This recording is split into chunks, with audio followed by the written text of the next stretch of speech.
You know, guys, I'm starting to think that modern handhelds are getting a bit too large. I fear what would happen if I dropped this on my face while playing in bed. Just saying. And that's why I bought this, the world's smallest Game Boy. Oh my gosh, guys, this is the box for this thing? How is there a whole console inside of this? Hold on. Oh my gosh, it just keeps getting smaller. How is this possible? What? This makes it look like I have the world's most gigantic hands, but here's the Switch 2 again for scale. This is insane. Here's a banana for scale. This gives you a good idea what's going on here. And finally, here's it compared to the size of an actual Game Boy Advance. This is ridiculous. Look at that, it fits inside the screen. Is this thing even playable? I mean, this is stupid. Anyway, inside of this, because it's like a transparent shell, you can see we have a battery. There's a micro SD card. You guys know how large a micro SD card is, right? It's very small. It takes up a third of the console. Also, good luck ever accessing that. I guess you have to take the console apart to get in there. Oh, it's got USB-C port on the bottom for charging, I presume, and you know, it takes up a ridiculous amount of the space of this console. I also love that it just straight up says Game Boy Advance on the bottom, like it's not even trying to be a knockoff. Now, how do I turn this on? It doesn't actually have like a power button or anything. Oh, I hit the start button and it's booting up. Funky S, is that what that said? Oh my God, guys, it's so small. I can't even read that. Looks like we can play Game Boy games. Game Boy Color. Oh, Game Boy Advance. We got Game Boy Advance games on our tiny Game Boy Advance. That's amazing. Master System, Genesis, TurboGrafx 16? Wait a minute, PS1? No. There's no way this tiny thing can emulate PS1 games. I don't believe that for a second. Anyway, let's start with just normal Game Boy games and see how this goes. Oh my God, guys, can you even read that text? Can you read that? I can't read that. Ooh, we got Dr. Mario on here. You know I'm gonna play that. I can't even tell where the sound is coming out of this thing. Whatever. This is ridiculous. I can barely see what's happening. I think what I'm more shocked about with this thing, though, is the fact that, like, the buttons are responsive and it feels more playable than it should. There, I did it. Okay, I was able to complete a level just fine, so this is somehow more playable than it should be for the size. How do I, like, reset and go back to the game list, though? Let's just try, like, holding start and select. Oh, that did volume? Hold up. 1 minute, 37 seconds later. Okay, I had to get some help, but I found out this is actually like a menu I can scroll through. You can see brightness. I'm actually gonna turn that down a little bit so you guys can see it a little easier. We got save states on this thing. Aspect ratio, advanced. Oh God, the text got even smaller, guys. Resume game, save state, load state, options, other things. Okay. Oh, I found the exit though, so that's how I get out of that. Okay, that makes sense. Let's go to move on to Game Boy Color. This is something a little more advanced. Can this little guy handle this? Oh, they got Link's Awakening on here. Okay, this will be something a little more actiony, so I can see if this plays okay. You know, the speaker, I made fun of it earlier, but it's not terrible.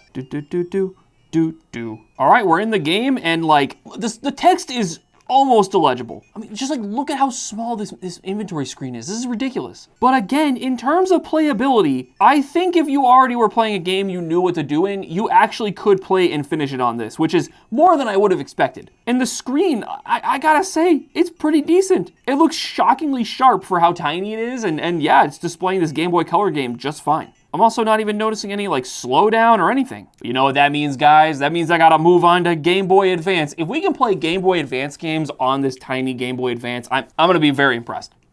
Uranus. Yo, they got Super Mario World on here? Let's go. What? Mode 7 brings you Super Mario World for Nintendo on February 11th, 2002. What the heck was that?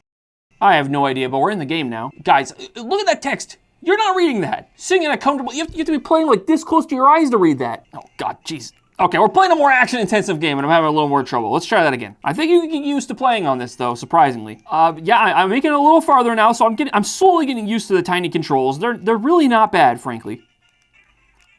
God dang it. More impressively, the console is running this game just fine. I don't know, for how small this is, I fully expected it to play like NES games and that's it. No. I will say it's getting a little bit warm on the back as we start to move on to some of the more intensive consoles. But I don't hear a fan in there or anything, which I don't know how they would even find a fan that small to fit in this console, but it is passively cooled. Oh, they got Metroid on here? Oh, baby. Oh, this is amazing. Bro, we're playing Metroid Zero Mission on a Game Boy Advance. It's a super tiny, super micro Game Boy Advance. I'm having the time of my life. This is the greatest console ever made. I love this. Anyway, I gotta move on. I could play this all day. Well, let's move on to the next console. Some of you out there might be thinking, oh, it's just Game Boy Advance. It's not that impressive. I'm impressed, frankly. But let's move on to something a little more intensive. NES should theoretically be less powerful than a Game Boy Advance, but it's a home console, which just feels weird to play on something this small. So let's go ahead and give this a try.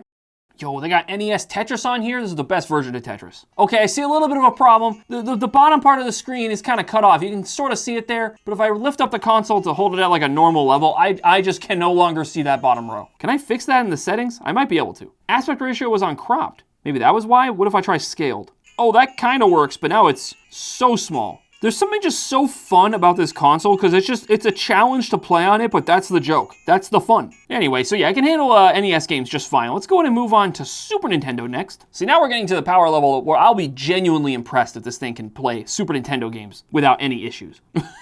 The screen is immediately cropped wrong. Holy crap, you cannot read anything. Oh, geez. Now, first issue I notice, we don't have enough buttons for a Super Nintendo, so it looks like I can't roll, meaning that I can't run. The A button's not doing anything, but B, I can still jump, so I guess that's kind of playable. Oh, I can't grab? Well, no Diddy Kong then, I guess. God dang it. But somehow it's running the Super Nintendo games just fine, so at least on that front, you're good. All right, let's just skip over all the Sega stuff.